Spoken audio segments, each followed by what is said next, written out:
Probably, nakita ko rin sa profile mo, you're the most hated general. Sabi mo, ako, paano mo nasabi siya? I just would like to think na may mga taong galit sa akin. Natural yun.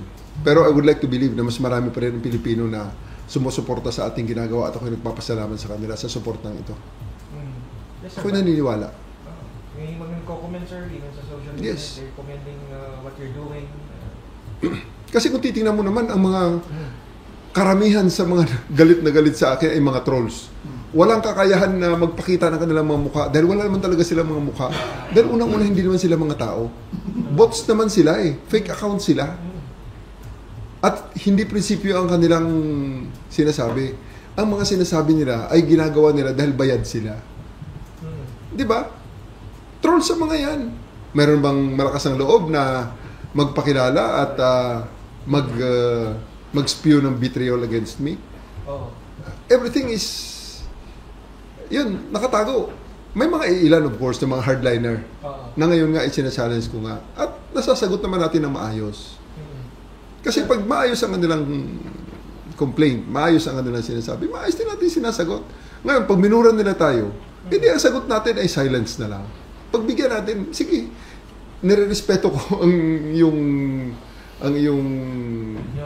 opinion at you're free to tell me that as long as it is not beyond the ambit of the law. At lalong-lalo na, walang damayan ng mga hindi kasali rito.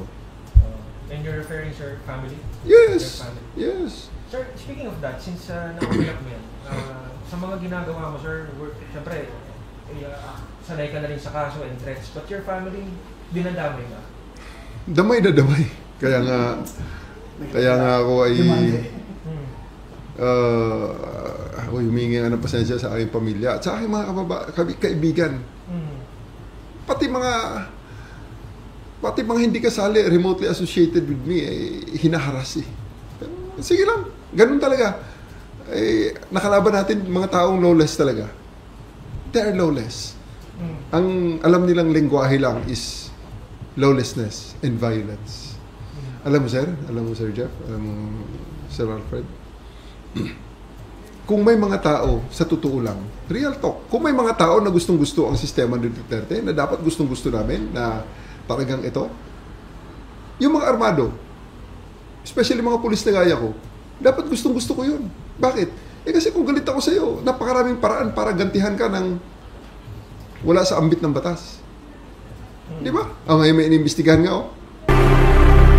True Lies.